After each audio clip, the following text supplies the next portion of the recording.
Tu as très envie de savoir ce qui attend ton iPhone? Et bien voici les 16 plus grandes nouveautés apportées par iOS 16.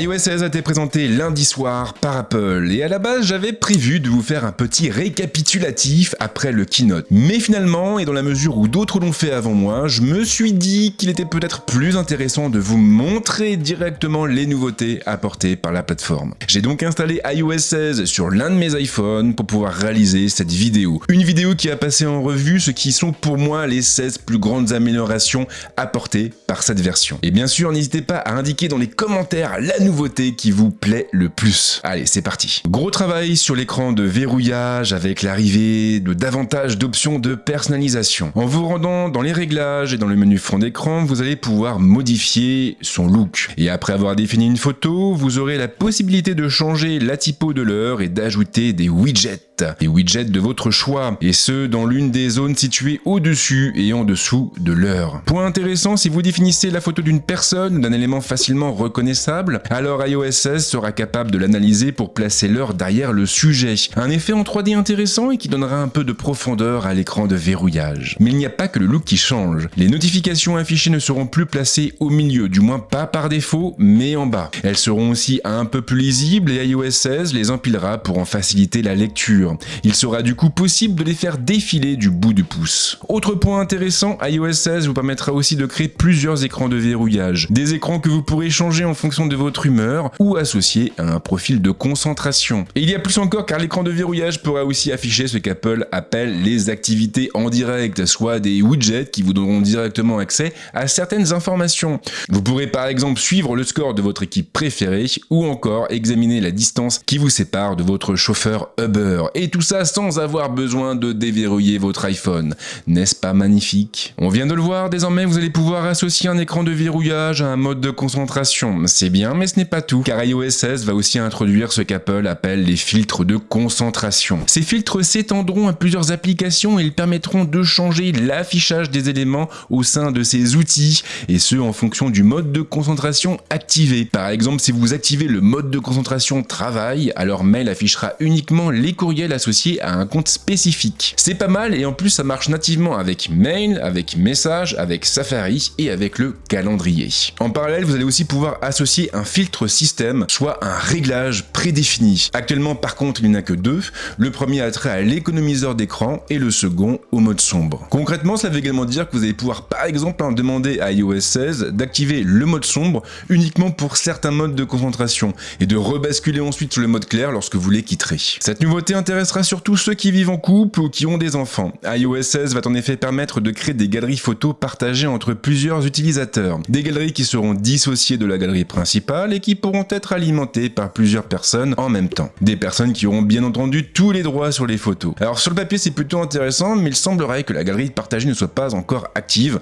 En tout cas, je n'ai pas pu en profiter chez moi. Et si vous avez eu plus de chance, eh bien c'est pas compliqué, laissez un petit commentaire à la suite de la vidéo. Message va aussi débarquer pas mal de fonctions, dont une qui devrait faire de nombreux heureux, la modification des messages après leur publication. Une fois votre message envoyé, vous pourrez en effet effectuer un appui long dessus pour voir apparaître un bouton modifier. Attention en revanche, car pour que la modification soit enregistrée, il faudra impérativement que le ou les destinataires utilisent iOS 16, iPadOS 16 ou la dernière version de macOS. Du coup, évitez d'insulter votre patron, du moins s'il n'a pas encore iOS 16. S'il l'a, vous pouvez vous faire plaisir, mais attention quand même. Et sinon, vous allez aussi pouvoir annuler l'envoi d'un message déjà envoyé, avec en revanche les mêmes limitations que pour la modification, ou encore partager des groupes d'onglets et des vidéos. Et il y a d'ailleurs du neuf sur la collaboration, mais ça on va en parler un peu plus tard. Mail va également s'enrichir de pas mal de nouveautés. La recherche sera désormais plus visuelle, elle fera même apparaître des miniatures représentant les documents ou liens partagés. Vous aurez en prime la possibilité d'annuler un envoi ou de les programmer. Des fonctions très sympas et qui rappellent finalement beaucoup ce que propose Gmail depuis quelques années. En revanche, revanche, il y a une petite limitation. Si l'annulation et la planification d'un message fonctionnent avec n'importe quel type de compte, ce n'est pas le cas pour la recherche enrichie. Visiblement, les seuls documents que Mail est capable de récupérer, ce sont ceux qui ont transité par les serveurs d'Apple. Concrètement, donc, si vous utilisez une adresse Gmail avec Mail, eh bien, vous ne devriez pas pouvoir accéder à la recherche enrichie. En tout cas, ce n'est pas encore le cas chez moi. Safari n'est pas en reste non plus. S'il sera possible, comme évoqué tout à l'heure, de partager un groupe d'onglets, il y a une autre nouveauté qui risque de changer pas mal de choses, les codes d'accès. Ces derniers ont globalement pour but de remplacer nos mots de passe. Plutôt que de saisir un code lorsque vous vous connecterez sur un nouveau site,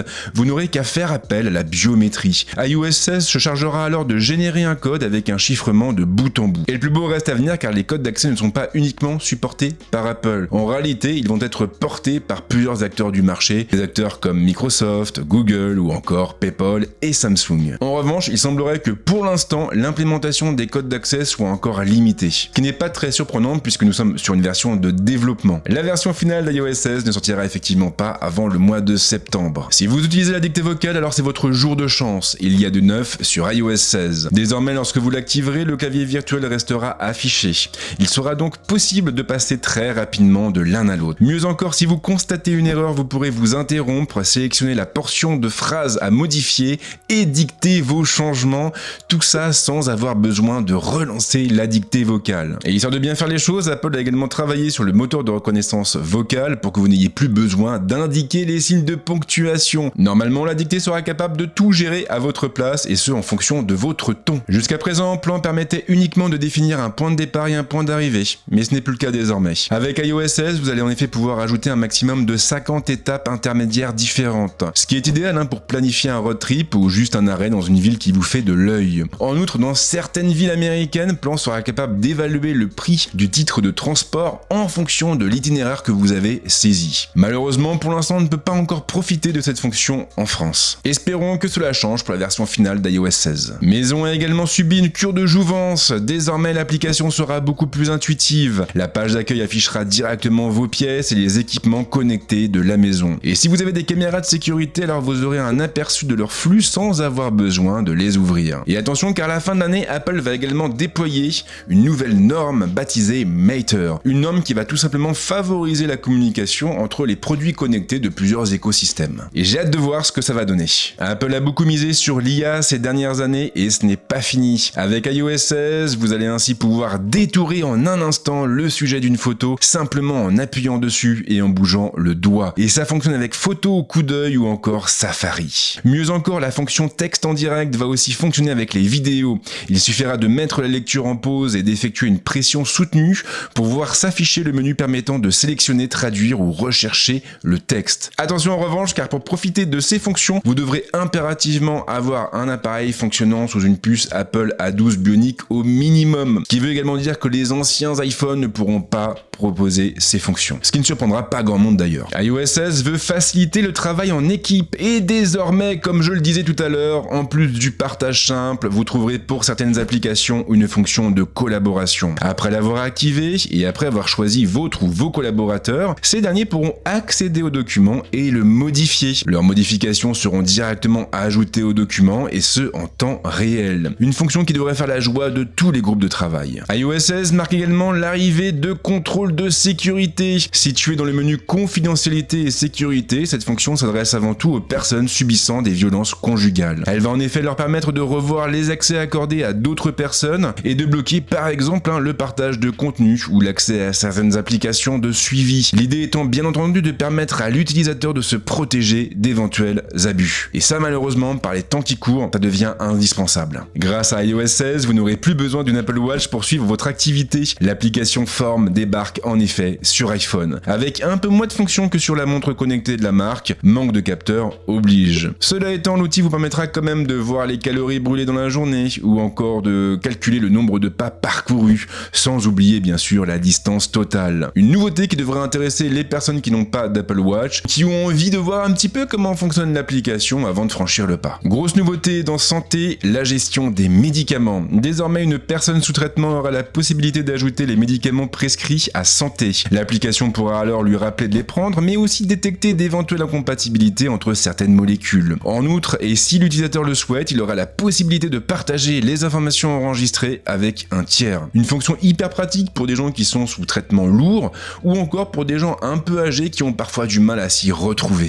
Spotlight est toujours là, mais iOS 16 lui permet d'aller encore plus loin. Accessible par le biais d'un bouton situé sur les écrans d'accueil ou par un simple glissement, la recherche universelle d'Apple s'enrichit de pas mal de fonctions. Spotlight sera ainsi capable d'afficher des résultats enrichis, des résultats que vous pourrez même afficher en grand avec une pression soutenue. Et attention, car l'outil donne même accès à certaines applications, comme le minuteur par exemple, qui pourra être directement défini et lancé depuis les résultats de la recherche. Alors ce n'est pas forcément la nouveauté dont tous les médias vont parler, mais pour moi elle demeure quand même assez intéressante parce qu'elle montre qu'Apple a envie d'en découdre directement avec Google. À ceci près que là en l'occurrence, vous n'aurez pas besoin d'ouvrir un navigateur pour activer la recherche. Et ça c'est plutôt futé. Ensuite, il y a toutes les nouveautés que je ne peux malheureusement pas vous montrer, comme tout ce qui a trait à Apple Pay et au wallet. Désormais, l'application va vous permettre de suivre vos commandes, mais aussi de stocker les clés numériques de vos chambres d'hôtel. Il sera en plus possible de procéder à des achats en 4 fois sans frais, ce qui prouve une nouvelle fois qu'Apple s'intéresse sérieusement au secteur bancaire. Il faut également citer la nouvelle version de CarPlay. Bien plus aboutie, elle sera capable de prendre le contrôle de plusieurs écrans et notamment de celui des compteurs de vitesse, si toutefois votre véhicule en est équipé.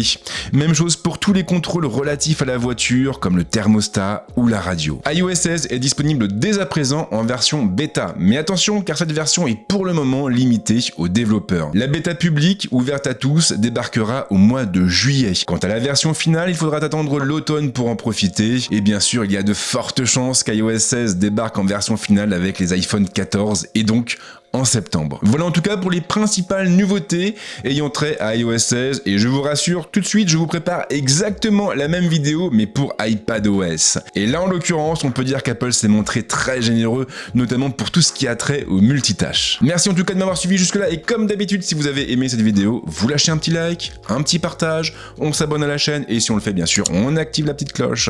Et en ce qui me concerne je vous souhaite de passer une bonne semaine, un bon week-end et on se retrouve très vite avec d'autres vidéos. Ciao.